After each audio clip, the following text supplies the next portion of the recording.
सर्वप्रथम त म सबैजनालाई हार्दिक शुभकामना र बधाई ज्ञापन गर्न चाहन्छु। आफ्नो मनको विचार राख्नुभन्दा पनि म जनताले हामीलाई के का लागि यहाँ पठाएका छन् भन्ने बारेमा बुँदागत रूपमा जनताका मागहरू वाचन गरेर सुनाउन चाहन्छु। तर त्योभन्दा पहिला चाहिँ हामीले पक्कै पनि यो देश बनाउनका लागि, देश परिवर्तन गर्नका लागि भनेर आएका छौँ।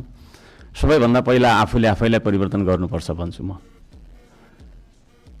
अघिल्लो शपथ ग्रहणको दिन पनि हामी 12 मिनेट 46 सेकेन्ड ढिलो थियौँ भने आज 16 मिनेट 55 सेकेन्ड हामी ढिलो भएका छौँ।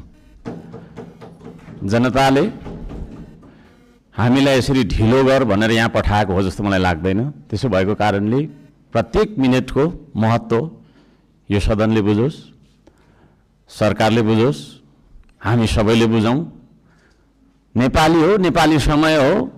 2 बजीको बैठक 3 बजी जाँदा पनि हुन्छ, 4 बजी जाँदा पनि हुन्छ, जे गर्दा पनि नेपाल हो, नेपाली हो भन्ने खालको जुन भाष्य हामीले मनमा लिएर बसेका छौँ, यही सबैभन्दा मुख्य कारण हो हामीले उन्नति गर्न नसक्नुको। त्यसो भएको कारणले गर्दाखेरि सभामुख महोदय मार्फत म सम्पूर्ण सदन, सरकार सबैलाई ध्यान आकर्षण गराउन चाहन्छु।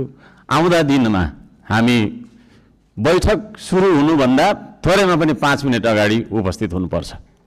म यो माग राख्न चाहन्छु। हामी विभेदको अन्त्य गर्छौँ भनेर यहाँ भनिरहेका छौँ। भर्खरै पनि पूर्ववक्ता माननीयज्यूहरूले थुप्रै कुराहरू राख्नुभयो, आफ्नो मनको कुराहरू। तर यहाँ यही सदनभित्र पनि विभेद भइरहेको छ। सत्ता पक्षले 30 मिनट बोल्दा पनि हुने, 40 मिनट बोल्दा पनि हुने, प्रतिपक्षले अलि सानोले होइन 3 मिनटमा सकिहाल्नुपर्ने, 2 मिनटमा सक्नुपर्ने। हामी पनि जनताले चुनेर पठाएका जनमत प्राप्त जनप्रतिनिधि हौँ। त्यसो भएको कारणले गर्दाखेरि हामीले आफ्ना क्षेत्रका आवश्यकताहरू, आफ्ना तपाईँको चाहिँ के अरे मागहरू राख्नका लागि प्रशस्त समय दिनुपर्दछ। त्यो खालको सदन हामीले बनाएर हामीले त्यो खालको सदन अभ्यास गर्नुपर्दछ भन्ने माग राख्न चाहन्छु। म आफ्नो मनको कथा म यहाँ गाउन चाहन्न।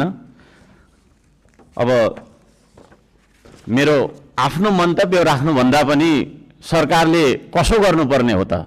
हिजो इतिहासमा हामीले के गर्यौँ, कसले के गर्यो, कुन नेताले के गर्यो, कतिको तपाईँको हामीले सङ्घर्ष गऱ्यौँ, के गर्यौँ भनेर नआवश्यक छ जस्तो मलाई लाग्दैन।